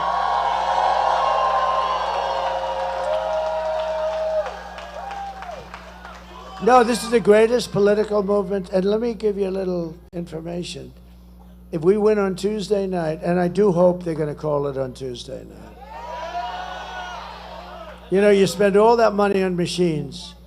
For 8% of the cost, you could have paper ballots and have real security and one-day voting, voter ID, identification of the country. In other words, it would be okay. We'd like to have, identification that you're a citizen of the United States of America.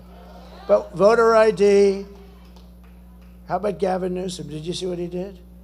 They passed a bill in California where you are not allowed to even ask anyone. Not only don't you have to have voter ID, if you work for the state, if you work for anybody, no matter who you are not allowed to even ask anybody for voter ID. I don't think we'll pass that in North Carolina. No? Fellas, no? I don't think that you guys are going to pay. We got a lot of the big shots from North. I have a feeling that won't be before your legislature too soon, right? No, but think of that. May I see your voter ID, please? Arrest him! The only reason they do that is because they want to cheat. You know, there's no other reason. They want to cheat, and they do cheat. They cheat like hell. That's why we say too big to rig. Nothing is more dangerous than to give immense power to a very weak, incompetent, and low IQ person like Kamala. She's a low IQ person. She can't. I'm not allowed to say that. Yeah. A lot of wisecracks from the peanut gallery over here, Mr. Chairman. A lot of wise guys. You ought to figure these guys out. They could be good speechwriters, actually.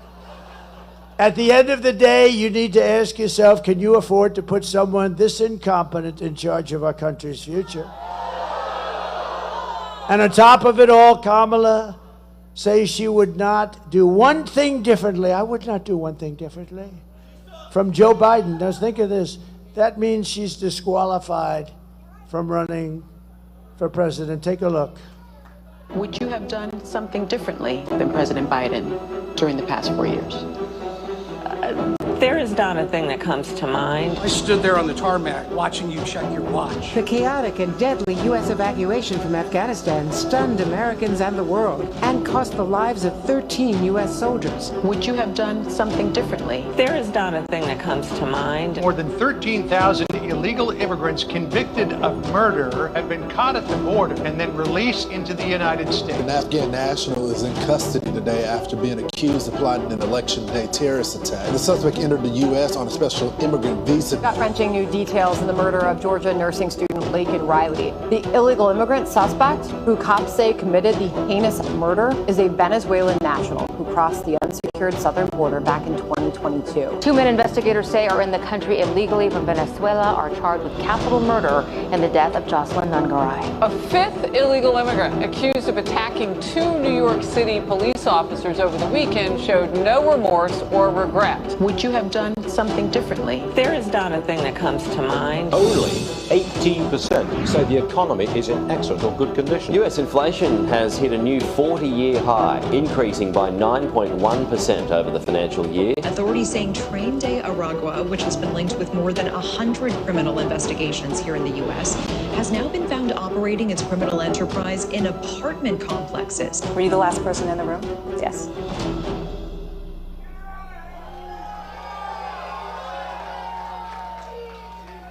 So if you want to end this disaster, you have to get out and vote. So important. Get everybody, get friends, get your friends, drag them in. You have some people there. They're couch potatoes, get them off the couch. We're pleased to be joined today by Congressman Dan Bishop, a great guy. Thank you, Dan. Good. Good luck. How's the race going? Good? Mr. AG, right? That's good. He's running for Attorney General. He has my complete and total endorsement, by the way. He's been a great congressman. I was there at the beginning, right? That first day, that was an interesting one, but you've been a great congressman. Now he's running for Attorney General. And I think he'll go pretty much the opposite of what we're talking about here, right? Some of these stupid policies. A great gentleman, a friend of mine. He's been your speaker, and he is really a good speaker. And he's sitting here marking down all the stuff that he's watching. And he says, we're going to do just the opposite. We will do the opposite of no asking for, right? We don't. Can you imagine a thing like that? If you ask for voter ID, they criminally punish you. So I think Tim Moore, North Carolina Speaker, I think he's going to. I have a feeling he's got a lot of good notes. You're doing a great job. Thank you, Tim, very much. Appreciate it. Congressional candidate Pat Harrigan, who's doing very well. Ooh, he's a handsome dude. That's not good. This guy's central casting. Dan, we need a couple of guys that look like that, right? Ah, good. Good luck. I heard you're doing really well. Good. Great job. Secretary of State candidate Chad Brown. Thank you, Chad. Good luck. The RNC chairman, who you know very well. So, I mean, I'm not going to say he has done a great job, but if we don't win, then I'm going to call him up and say, you did a shitty job. But I think we're going to win. RNC chairman Michael Whatley. It's great. Great guy, too. I want to thank Laura also, Laura Trump. She's incredible. You know where she is? In another part of the state campaign. She says, Dad, listen, I got a campaign. I can't. She'd love to hear it, but she's heard it before. And she said, I just want a campaign. But she loves your state, and she's great. And we couldn't do better. And the partnership of these two people has been amazing. North Carolina GOP Chair Jason Simmons. And what a job. Are we doing good? Are we doing good? Good. Feel good about Tuesday, right? That's good, Jess. We have a lot of respect, a lot of confidence, too. Somebody that's been a friend of mine for a long time, an incredible attorney general for a long time, believe it or not. You look at her, she looks so young, but she's been in Florida, and she was tough and smart, but she was also very fair. Pam Bondi, thank you very much, Pam. Thank you, Pam. What a good job she does. She's very deceptive. You look and you say, I wonder, is she tough? Oh, she's tough. She's scary tough, but she's fair, right? Thank you very much, Pam. Beautiful job. And one of the great developers of our country, he's a friend of mine, he was very generous with North Carolina. You know, we were the first ones down here, and I couldn't take my plane because it was a little large for the runway. I think he will always be there with his plane, and we flew down, and he's a very successful guy. He wrote a big, fat, beautiful check. We gave it to Franklin. How good is Franklin Graham? We gave it to Franklin Graham. And his name is Steve Witkoff, wherever he may be. Steve, one of the most successful businessmen in the country, and thank you. Very generous guy, too. He's always, he was very generous in Butler, and whenever he sees something, he says, that's okay, that's what I do it for. I think that's why he becomes successful. He loves doing it. Thank you very much, Steve. We appreciate it. And we raised about $7 million for your fund, and we put a lot of it into Franklin. We gave it to some of the best people that do this, and they've. I'm very honored to have done it, and I'll tell you what, they're doing an incredible job. The problem is you're not getting any help from the federal government at all. And you can do something about that on Tuesday. You just remember, because they say, and I think they mean this 100%, it's the worst job since Katrina, and it may be worse than Katrina. And in all fairness, as I said before, they don't have a lot of money because they've spent the money on things that I don't think they're supposed to be spending the money on. So I just want to let you know, but you have some incredible people working on it, and been amazing. And when I was there, I couldn't believe it, what I saw. Houses just ripped out of the foundations. The foundations were ripped out. I'd never saw anything like it. It looked like a tornado, but much wider. You know, tornado goes like a knife, right? I've seen it where it goes right through the forest. I went to so many different tragedies. If you're in the way of those suckers, it's over. And I've seen where tornadoes go straight, and they may only be 15 or 20 yards wide, but if you're in that path, it is over no matter what. Big trucks, 18-wheelers turned upside down and found 100 yards down the road. Nobody's ever seen anything like that. And sort of this was a combination. This was water, tremendous water. We've never seen water like that, and the destruction was unbelievable, but it was very wide. It was almost the entire, I mean, it went to the tip of Florida. That didn't get hit the same way, but you people got hit the hardest probably, and we're going to really help you a lot. In just a couple of months, we're going to really help you out a lot, okay?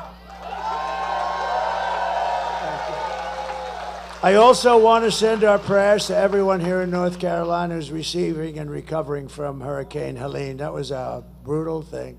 Just yesterday, it was reported that under Kamala, almost 50% of phone calls to FEMA for the disaster aid were unanswered. Nobody's answering the calls. They're not there. I'll tell you what, I've been there. I haven't seen one federal official. I haven't seen one FEMA person. And I'd asked the people that were devastated, and I'll tell you the most incredible thing. So I didn't want to say it. You always think it, but you don't want to say it. I said, wow, this is going to be devastating for the election, right? But then I said, but I don't care about that right now. I care about helping the people, which I mean. But here's the most amazing stat, and Michael would tell you, I thought if we got 50% of the vote from North Carolina, it would be great. If we got, which is bad for me because this was largely like a Trump-type area, people that have our values, our policies, et cetera, et cetera. This was really, and I would have been happy with 40 or 50%. Nobody had any idea. Then it starts, as you know, the early voting. And up till today, it's just about over with the early voting, you broke the all-time record for voting. Can you believe it? Oh, can you believe it? Right? Now, who would have thought that?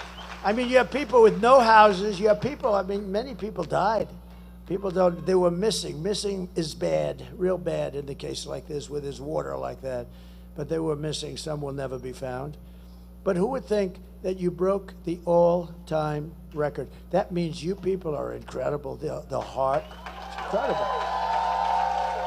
When I heard that, I said, I don't believe it, I don't believe it, but it is an amazing place.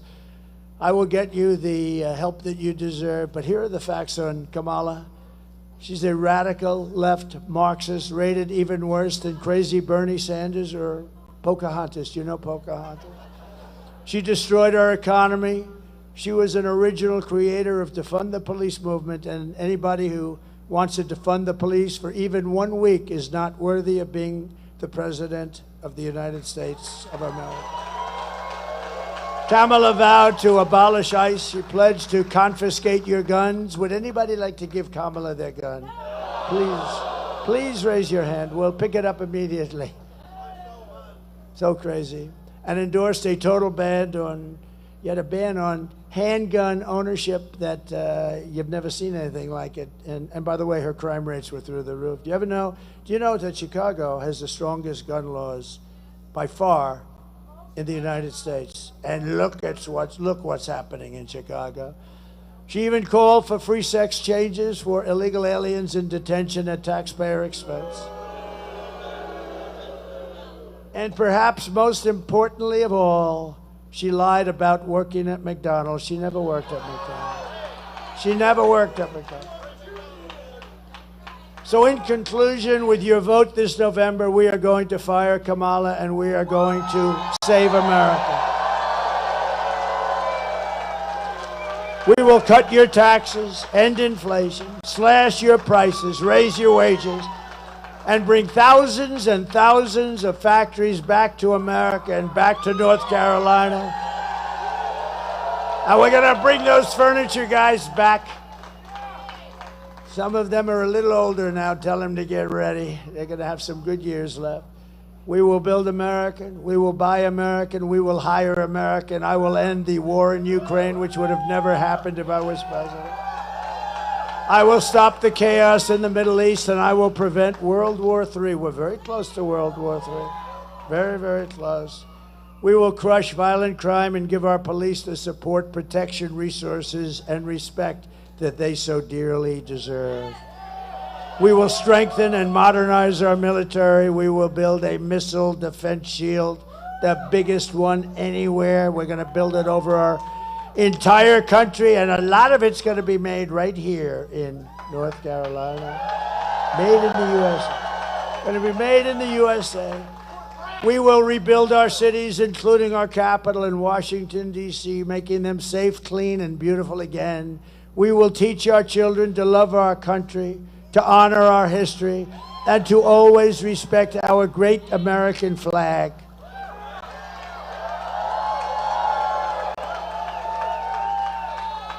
And we will put in a bill that if you burn our flag or destroy our flag in any way, it's 1 year in prison. Right? They say it's not constitutional. We're going to have to check that, Tim. They say it's not constitutional. I just think it's crazy. But we are going to do it. We're going to try and get that done. But they do say that, and I don't know. I don't know whose definition that is, but I think I do. We will get critical race theory and transgender insanity the hell out of our schools.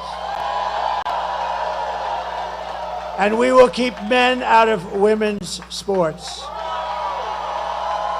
I will defend religious liberty. I will restore free speech, and I will defend the right to keep and bear arms, your Second Amendment, which is under. After years of building up foreign nations, defending foreign borders, and protecting foreign lands, we are finally going to build up our country, defend our borders, and protect our citizens. And we will stop illegal immigration once and for all. We will not be invaded. We will not be occupied. We will not be overrun. We will not be conquered. We will be a free and proud nation once again.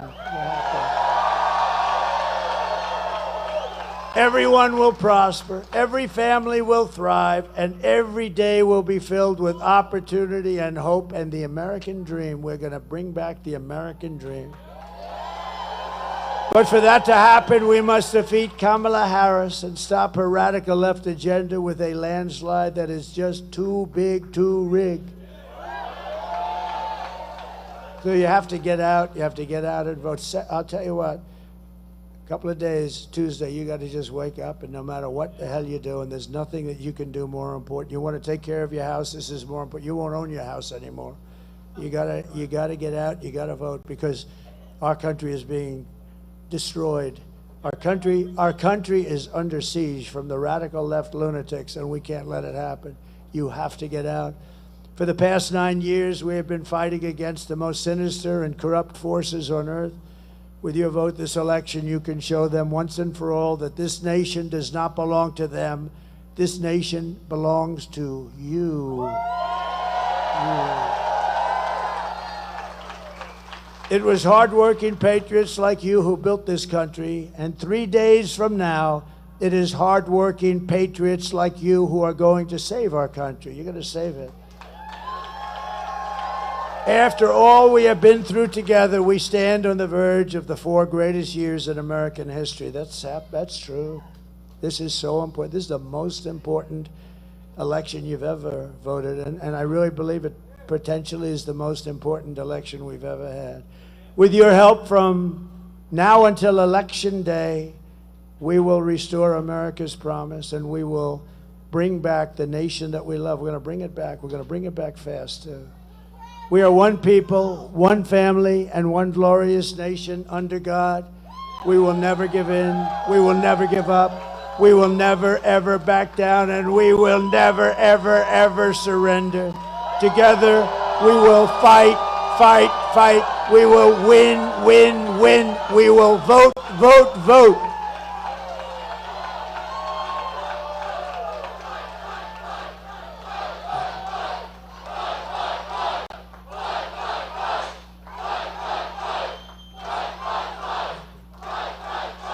Thank you very much. That's what we have to do. November 5th will be the most important day in the history of our country. And together we will make America powerful again. We will make America wealthy again. We will make America healthy again. RFK Jr. is going to be in charge of that. Is that good? He'll be it. I said, Bobby, just leave the liquid gold alone. Let me handle that. Just leave me alone with the liquid gold. We're going to pay off so much debt and lower your taxes. We will make America strong again. We will make America proud again.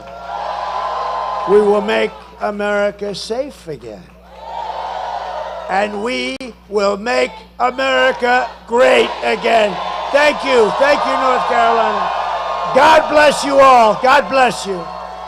Thank you, fellas. Good luck, Dan. Good luck. Good luck.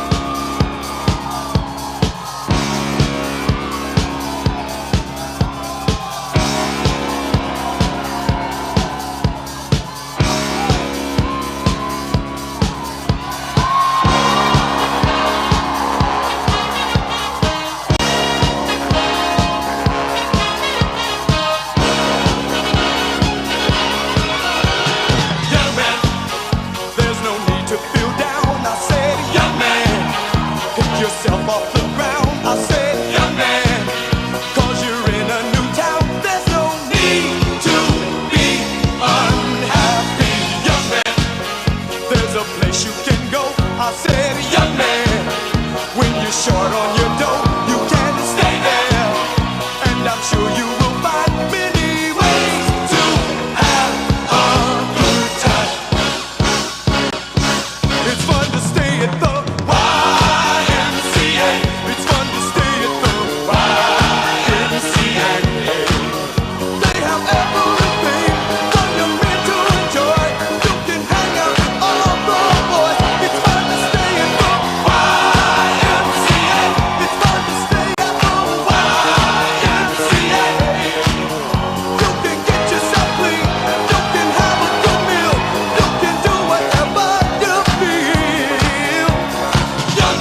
USA.